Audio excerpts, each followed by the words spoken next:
Hey everyone, so today we have probably the best book out there, one of the best ones, The 7 Habits of Highly Effective People. And I'll read some of the 7th chapter, Sharpening the Saw. This is probably one of the best chapters you will find in any books you have read. I've read a lot of them, and this one is a chapter that I do try to come back to. But anyhow, let's start. Sharpen the Saw, Principles of Balanced Self-Renewal. Sometimes I consider what tremendous consequences come from little things.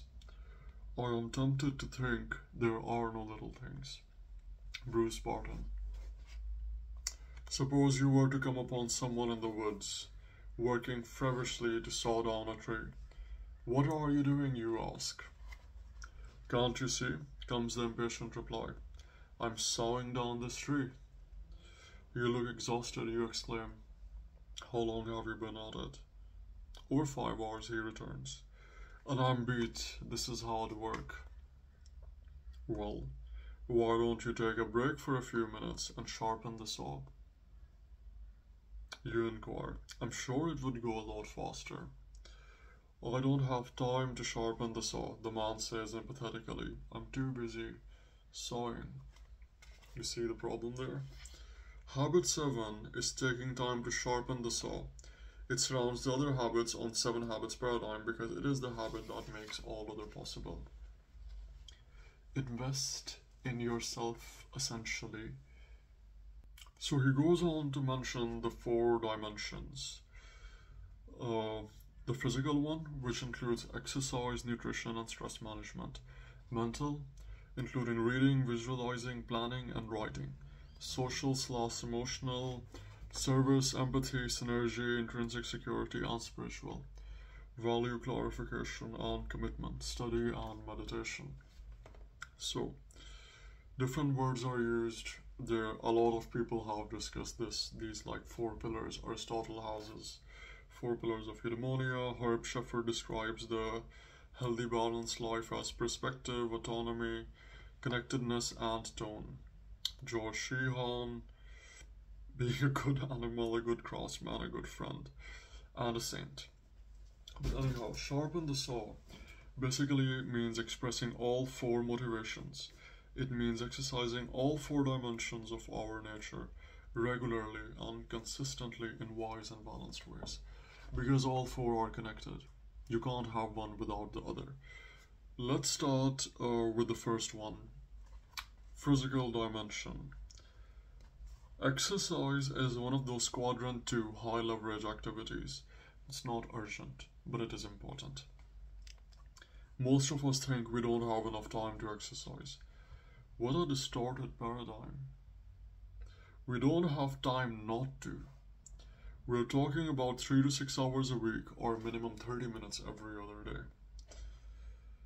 That hardly seems an inordinate amount of time, considering the tremendous benefits in terms of the other 162, 165 hours of the week you would benefit from if you exercise. A good exercise program is the one that you can do on your own, at home, and one that will build your body in 3 areas: endurance, flexibility, and strength. Moving on to the next page. Flexibility comes through stretching. Strength comes from muscle-resistant exercises like simple calisthenics, push-ups, pull-ups, and sit-ups. And then he goes on to talk about this story. I was in a gym one time with a friend of mine who has a PhD in exercise physiology.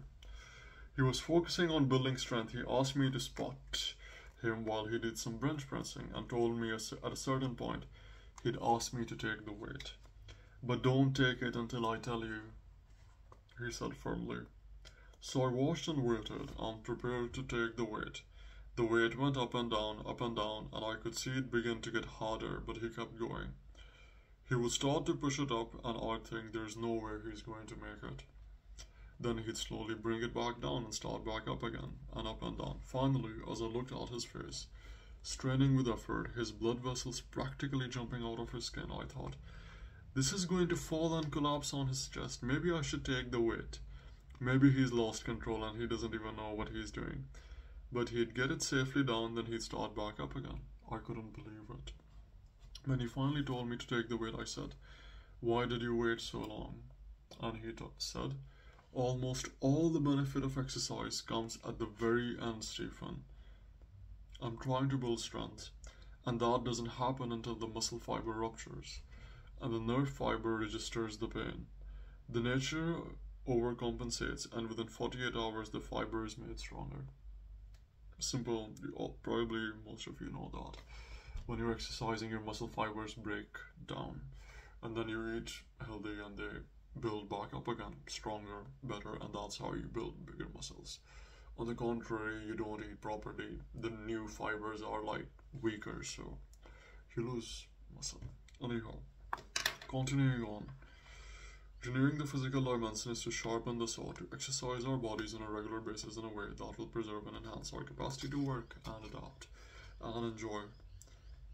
Because you need to be strong and have that level of stamina moving on through life and handling everything. Physical activity certainly plays a role in improving your productivity, performance, and everything in all areas of your life.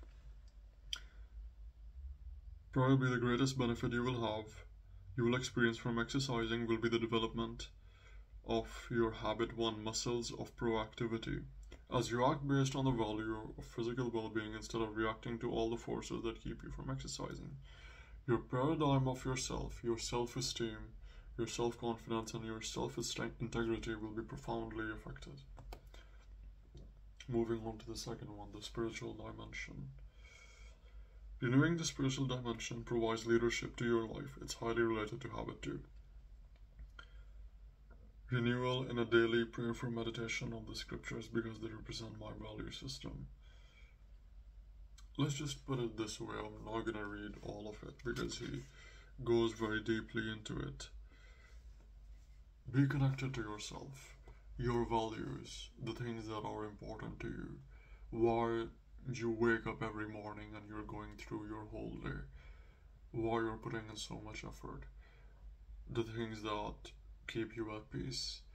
Think about the problems, ignore them, take that time to meditate, to see where you are in life, analyze your weaknesses, your strengths, because if you won't do it, who else will? You're the one who is supposed to know yourself the most. And moving on to the mental dimension now. Most of our mental development and study discipline comes through formal education. But as soon as we leave the external discipline of school, many of us let our minds atrophy. We don't do any more serious reading, we don't explore new subjects in any real depth that's outside our action fields. We don't think analytically, we don't write, at least not critically, or in a way that tests our ability to express ourselves in a distilled, clear, and concise language. Instead, we spend our time watching TV. Amazing, right? Imagine how good your life would be if you read books instead of watching TV. Anyways, so far, you probably spend a lot of time watching TV. Spend 1/3 of that reading books and you'd be in a much better place today. But anyhow, continuing surveys indicate the television is on in most homes some 35 to 45 hours a week. That's as much time as many people put into their jobs. Smartphones are probably similar, not mentioned in this book because it's a classic, but yeah. It's the most powerful socializing influence there is, and when we watch, we are subject to all the values that are being taught through it. We can powerfully influence us in a very subtle and imperceptible ways. It is your environment basically, your phone, the TV, the series you watch, they shape up your personality. Wisdom in watching television requires the effective self-management of habit 3, which enables you to discriminate and to best serve and express your purpose. Select the information, inspiring and entertaining programs which best serve and express your purpose and values. Only spend time and give time watching things that actually improve you as a person. Don't just watch stupid stuff. Life is very short, and the things you want out of it are important enough and will be more pleasurable enough than watching some stupid TikTok or Instagram stories, just scrolling like a brainless idiot. Anyways, moving on. I'm grateful for television and for many high quality educational and entertainment programs. YouTube would be a modern day alternative that, I'm just gonna skip that. That can influence us as negative way or positive ways if we let it. Depends on how we control it. Like the body, television a good servant but a poor master. I'm gonna replace television with social media, TikToks, all of that. Maximize the use of any resource in accomplishing our missions. Moving on.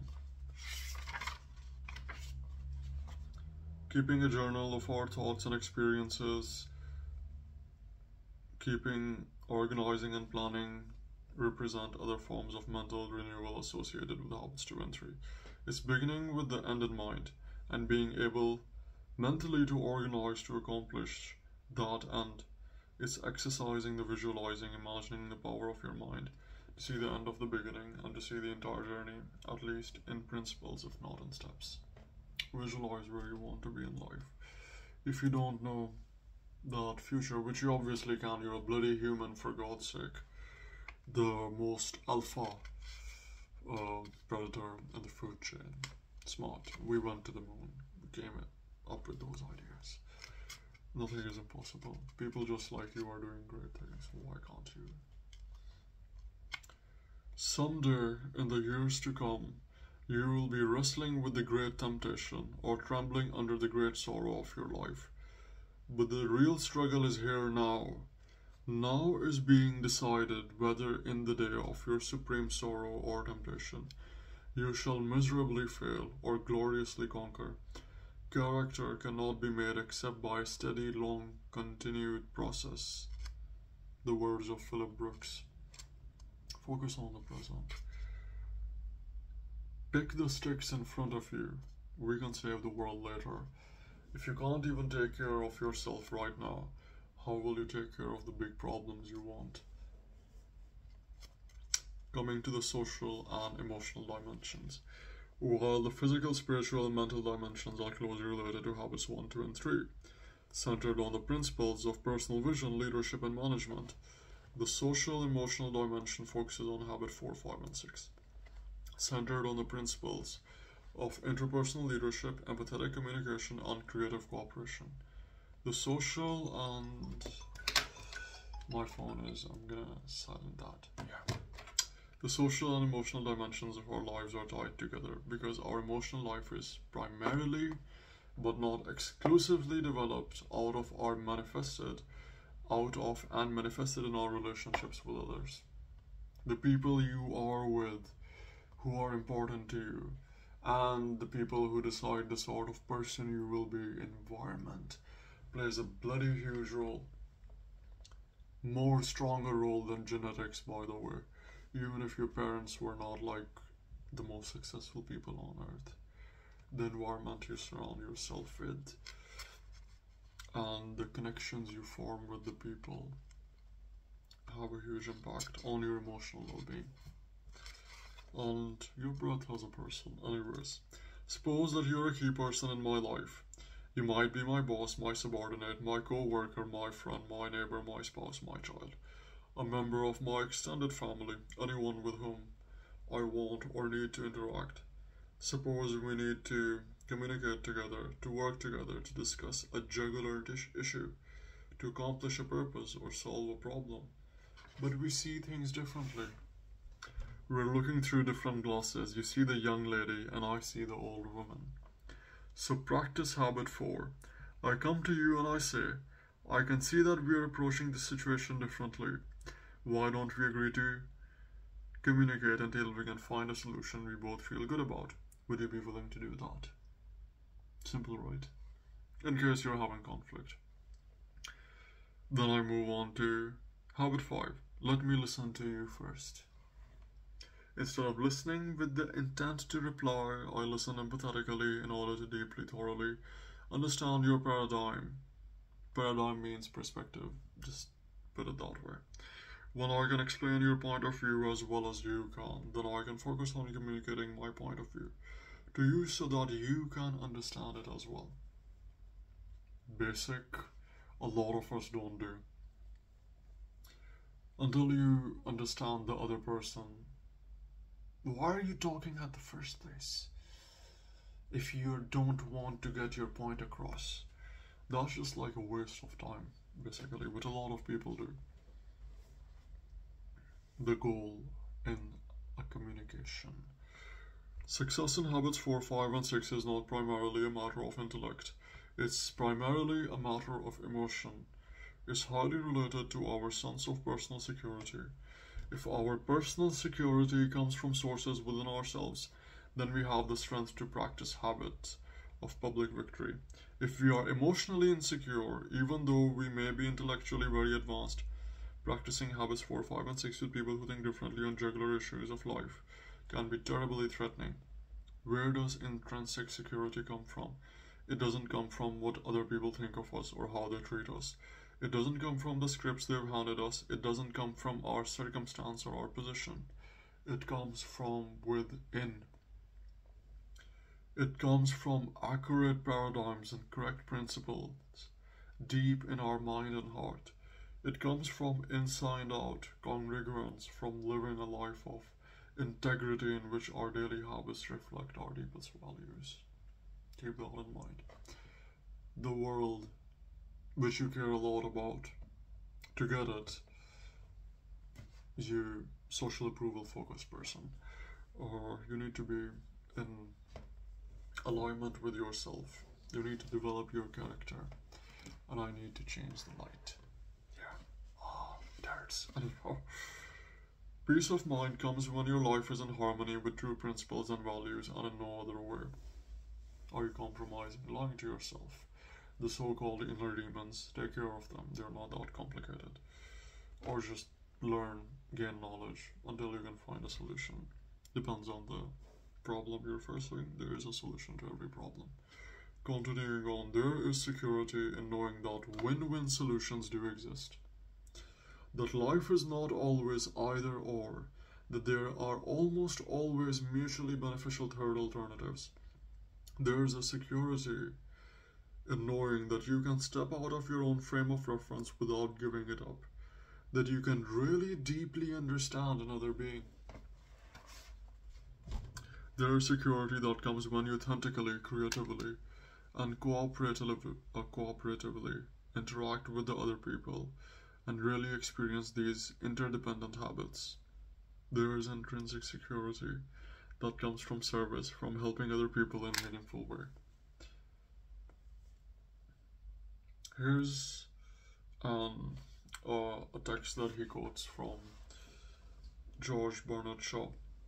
This is the true joy in my life, that being used for a purpose recognized by yourself as a mighty one, that being a force of nature instead of feverish, selfish little clod of alignments and grievances, complaining that the world will not devote itself to making you happy.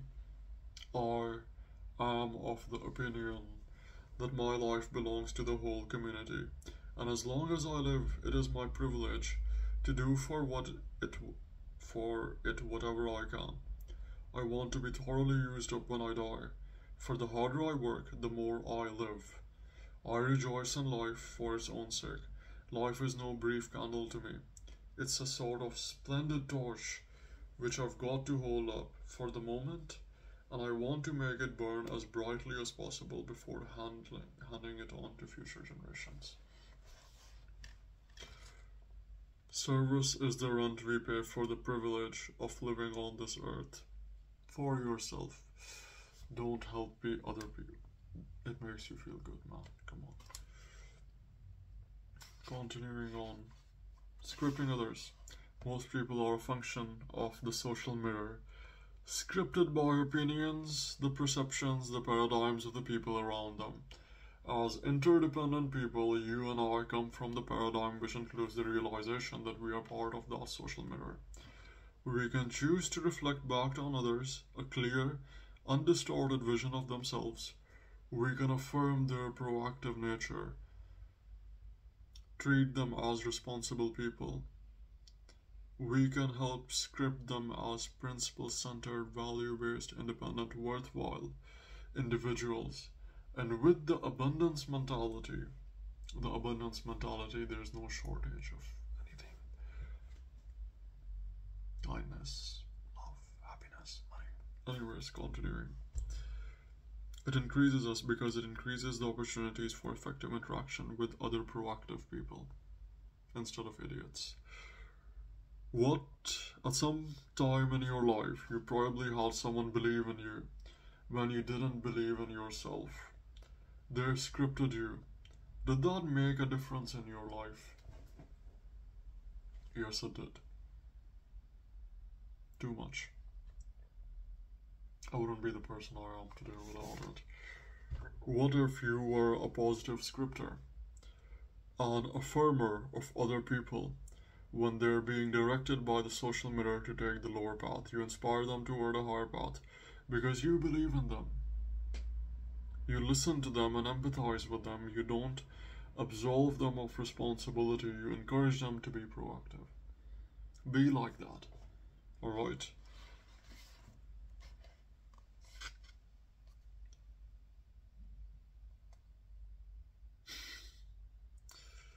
There are some more psychological experiments that are further discussed, but anyways, what do we reflect to others about themselves, and how much do that reflection influences their lives? We have so much we can invest in the emotional bank accounts of other people.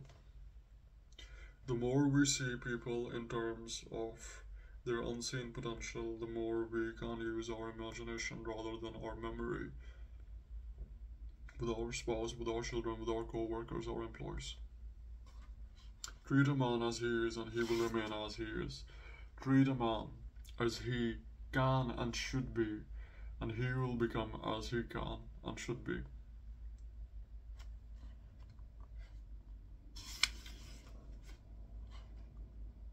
Let's talk about the upward spiral. Renewal is the principle and the process that empowers us to move on an upward spiral of growth and change and continuous improvement. To make meaningful and consistent progress along that spiral, we need to consider one other aspect of renewal as it applies to the unique human endowment and direct upward movement of our conscience.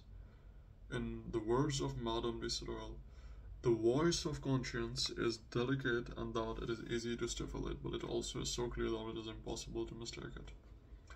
You cannot play with the animal in you without becoming wholly animal. Play with the falsehood without fortifying your right to truth. Play with cruelty without losing your sensitivity of mind. He who wants to keep his garden tidy doesn't reserve a plot for weeds. Once we are self-aware, we must choose purposes and principles to live by. Otherwise, the vacuum will be filled and we will lose our self-awareness and become like groveling animals who live primarily for survival and propagation. People who exist at that level aren't living. A lot of people around you. Kind of. Not really. Yes. Maybe. Depends. Anyhow. And there is no shortcut in developing them. I believe that as we grow and develop on this upward spiral, we must show diligence in the process of renewal by educating and obeying our conscience. An increasingly educated conscience will propel us along the path of personal freedom, security, wisdom, and power. Moving along the upward spiral requires us to learn, commit, and do on increasingly higher planes. We deceive ourselves if we think that any of these is sufficient. To keep progressing, we must learn to commit and do, learn, commit and do, and learn and commit and do again. That is sharpening the saw.